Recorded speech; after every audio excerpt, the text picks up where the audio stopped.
Coming soon to bookstores in the megacities of Vancouver, Beaumont, and possibly even Pork City. A mystery so intense that no publisher would buy it, so we had to pay for it with money from our own piggy bank. No, it's not dramatic enough. A mystery so intense that no publisher would buy it, so we had to pay for it with money stolen from the Pope. Where's Robdo? Every week on this show, we get reports about Rob Pattinson being sighted in strange and exciting and ultimately a little boring locations. Japan, Texas, Narnia, at the same time. Either some people are making up their sightings of Rob Pattinson, or he's like a saint and he can bilocate. Last week, I saw a film, and Rob Pattinson was spotted at Coachella. Was he watching a horror film? Now you too can find Robdo in the first edition of Where's Robdo? And the special edition, Where's Robdo? I'm at a concert and I have to pee.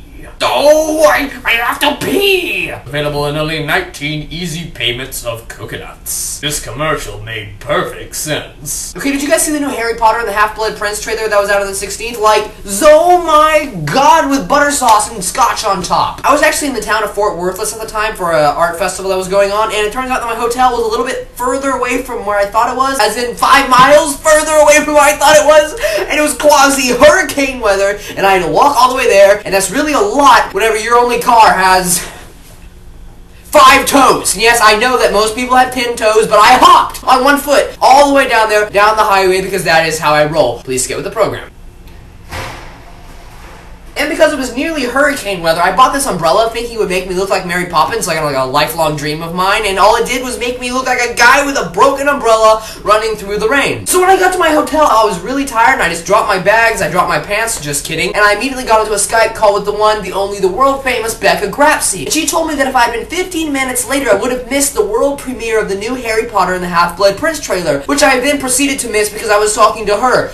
Rotten. And so, oh my god, that trailer really psyched me out. And yes, I know that the Inferi looked a lot like Smeagol from Lord of the Rings. I was like, hey, Smeagol, it's nice you finally got another movie role, because if you go on IMDb and you look up the name Smeagol, he only currently has 1 movie role, and that was inside of Lord of the Rings. But the Sectum Sempra battle looked awesome! And how in the name of vanilla protein powder are they going to make this retain a PG rating if you're going to keep it in the Sectum Sempra battle, plus everything else that was darker than what we had inside of Order of the Phoenix, and yet that got a PG-13, and this is only going to get a PG? That doesn't make any sense if you're going to do that. Why don't we also make Breaking Dawn into an animated movie and have it starring the fat kid from Peter Pan? Yes, I am really hyped up today. I'm chewing gum that apparently has something pretty weird inside of it. My god, that was long. That didn't tear. There we go. I don't know if you had time to read this.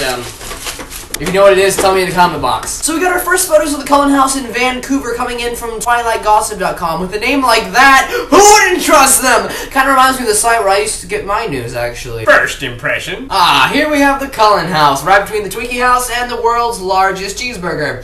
Looks vaguely like a pricey Motel 6, I guess we call that a Motel 7. Really, do vampires bring up the property value of a house? Which came first, the vampire or the tax bracket? But what's really scary about this picture is that it's taken from inside of a copse of trees. But what is this, the FBI taking a picture of the Cullens house? I mean, seriously, when was the last vampire who was involved in acts of national terrorism? I can't think of any, because they have better things to do. And besides, well, there's no such thing as a suicide bomber when you're a vampire. And I wish this picture was a little bit bigger, but I can't really see anything because there's this Star Destroyer moving in from the side. Can we get rid of it, please? Final story, because, well, there are no other stories. Do you have a story? I have a story. Hi, kids. I read this book here about crocodiles. It was really boring. It had, like, this one scene that was, like, 30 pages long with a crocodile killing some guy with a goose. I mean, seriously, that is sick. You can be a crocodile, you can be invisible, you can kill people, but killing people with a goose is just psychopathic. We cannot have that on this show. My god, this gum is really working. I'm probably making a total fool of myself right now. I just know everybody inside of the entire building can hear me. Actual story is that a man was arrested a couple days ago for breaking breaking into an apartment and stealing $82 worth of chicken wings. I would have no comment on this story except to wonder, why are you keeping $82 worth of chicken wings inside of your apartment? Is that even legal? You see all these pages here? This is the contract that I've got to sign and turn in Monday for my new apartment. And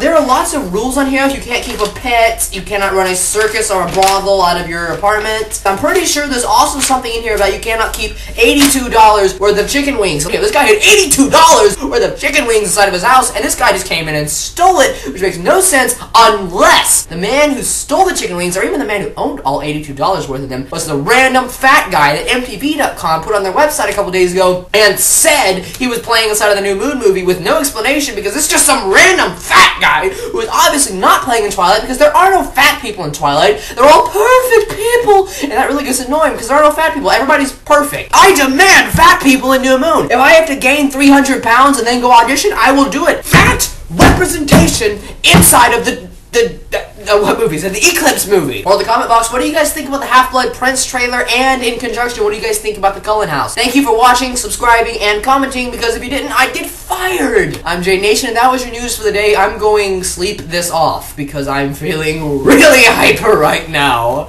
By the way, have you guys seen the movie Yes Man? It was sort of like a holdover movie between Twilight and New Moon. You can just watch Yes Man. I don't know what I'm talking about. Goodbye.